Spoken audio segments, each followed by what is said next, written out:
job is to get to Shedeur or stop that offense from scoring. He leads his team in sacks.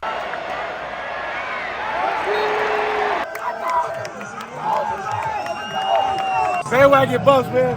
Hell of a game. 2 went for 500. BWB. Bandwagon Buffs. That's right. Buff Nation, what up? BWB, my bandwagon Buffs. What it is, what it does, and what it's gonna be. It's your man's Harry Billion. Family, do me a favor and smash that subscribe button. Make sure to give me the thumbs up and don't forget to hit that bell notification so that you can get the videos as soon as I upload it to YouTube. Family, I gotta go ahead and get into this video real quick, so that's all the business I got. You know what time it is. Let's work. I went a little digging to get a little scouting report on the Arizona game to see what we're really gonna be facing on Saturday, and I found some interesting information. It's gonna be on the Pac-12 network, so you're gonna have to go and look somewhere on YouTube to try to find it. If you don't have the Pac-12 network, depending on where you live, if you are in Boulder somewhere, you might be in luck. But that's not what we're here to talk about. Today we're here to talk about a couple of former Buffs on that Arizona team that this game is going to be very personal for. Well, maybe one of them. The other, you know a lot more about because he's Shedeur's friend, and that's Montana Lamanius Craig. And the other is Taylor Upshaw. If you do not remember what Taylor Upshaw looked like, this is him right here. He's about 6'4". He was a graduate student, so he's at Arizona with 1 year of eligibility left. His dad is also a former edge rusher who played in the NFL for several teams. All right, so that's Taylor Upshaw. They're going to take this game a little personal. Lamanius Craig, a lot of you know, he catches the touchdown right here.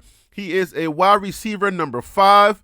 He scores right there. He scored the very first touchdown in that UCLA game. And yes, they did upset UCLA. This article was written by Brian J. Patterson, what Jetfish said at his press conference to open Colorado Week. So let's go ahead and go to the portion of this article so I can show you something interesting that I read. Jetfish was asked on talking to Taylor Upshaw and Montana Lamanius Craig about facing their former team. College football has changed so much. We had Tyler Mano and Taya Sevilla and DJ Warnell and Martell Irby that we had to have similar conversations with. There's always going to be something. Someone come from a certain school nowadays that you used to have to deal with. So yeah, we talked about it and we tried to not make it personal, not make it emotional. Just play football. Just go play a team. That's it. Go out there. Don't worry that you came from there. Don't worry about that you made a decision to go somewhere else and just play ball. I think if we can be focused and disciplined and play ball and have only 3 penalties again, like we did last week, then we're doing it right. If we start getting silly and start doing some dumb things, then we got to deal with that. And then he was asked this question on Upshaw tweeting the date of the Arizona-Colorado game after transferring to the UA and why he left the Buffaloes after 1 semester. This is what he said. I didn't know that he tweeted that. I have no idea why he left Colorado. I knew him from what I read, things about him at Michigan. That was where most of my research was at that point in time. He was only in Colorado for spring. So when he went into the portal, I called the guys that I know that were at Michigan. Tell me about the guy. Whatever he chose to do, why he chose to go into the portal after a semester, I don't really know. I never really asked him. He became available. He reached out. He wanted to become part of our program, wanted to help us on the defensive line. He's done a fantastic job. He has 7.5 sacks on the year and has become a real disruptive pass rusher. I'm not sure how many of you guys watched the well-loved media videos, but Taylor Upshaw was definitely there in the spring. He was doing the workouts. The reason why he would tweet the Arizona date when he got there, that just tells me that there was some type of feeling when he left. Only these young men and the team and their position coaches, they know what transpired. They know exactly what happened. It seems as if there was some bad blood. He happens to be a leader on that team. He does lead the team in sacks. He gave an interview where he was asked a couple of times, where he was asked about his stay at Colorado. When he's answering the question, you can tell he's trying to keep it professional. He's not trying to give no red meat to either side. He's just trying to answer the question the best he can and just leave the rest on the playing field. So let's go ahead and play this interview real quick. Roll the tape, Harry B. Taylor,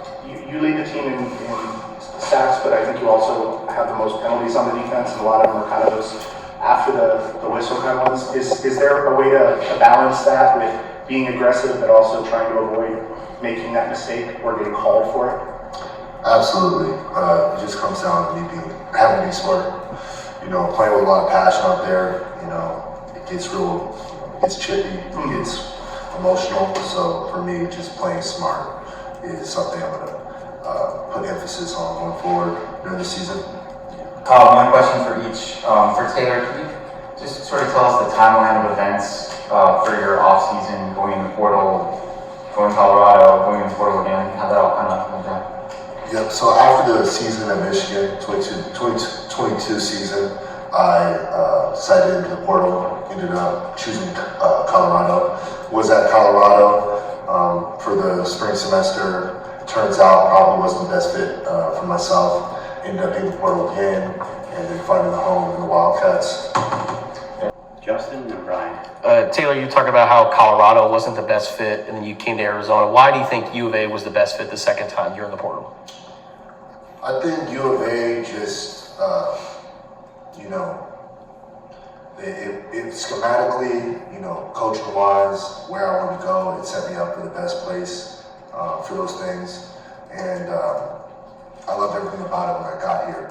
So as you can see in that interview, I mean, he tried his best to, answer the question as professional as he can. He's in a good headspace. He has a good coach. He has a good situation at Arizona. Coming from Michigan, jumping into the transfer portal, going to Colorado, not really feeling what was going on in Colorado. Whatever happens from now to the NFL, he's trying to make sure that his situation is good because everybody's always paying attention. Tried his best to answer the question the best he could without getting personal, especially when his shirt says it's personal. He tried not to make it personal or get emotional about whatever transpired while he was in Colorado. He's just thinking bad thoughts right now. The way I look at it, I just feel like he's thinking bad thoughts. He really wants to make sure that he lets his play speak for itself. Let his position coach know that you let one go. His job is to get to Shedeur or stop that offense from scoring. He leads his team in sacks, but he also, on the negative end of that, he also leads his team in penalties. So he got to be careful. As the coach said, it only had 3 penalties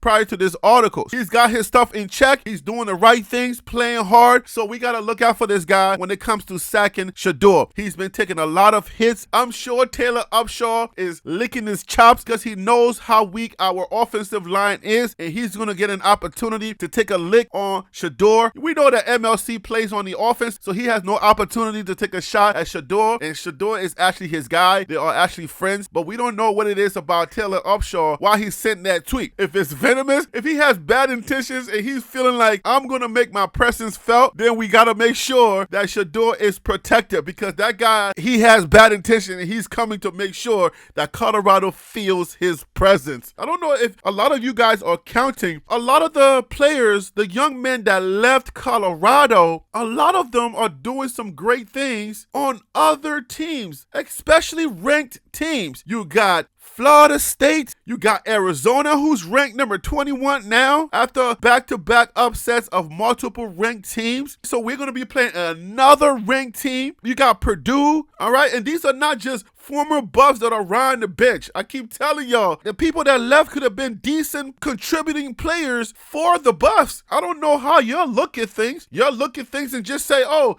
forget about them. Nobody wants them here. How good could they have been? Let them leave anyways. Nobody cares. Apparently somebody do care, okay? Apparently somebody does care. I'm talking about young men that have left Colorado and have gone to other teams. You got UCLA, you got edge rushers, you got linemen that are starting on other teams that are doing very well. If you add them all up, what exactly does that tell you? All of these young men that left were not garbage players. We didn't have to do an overhaul, but I do have to put in there, not everybody were told to leave. Some people left on their own. Lamonius Craig left on his own. Taylor Upshaw, I don't know if he was told to leave. Maybe it just wasn't working out and they told him to leave. And maybe that's the reason why he tweeted that date. If they told him to leave, he took that personal and he tweeted that date. He said, I'm going to come back and let you guys know that you let one go. This is one of the ones I'm going to prove to you, you should have kept me. It seems like it's personal. I don't know what we had to do to keep those players. Maybe the rhetoric of go ahead, jump in the transfer portal. I don't know if that rhetoric was the right approach. It made for selling t-shirts and making a lot of videos and really getting people revved up. But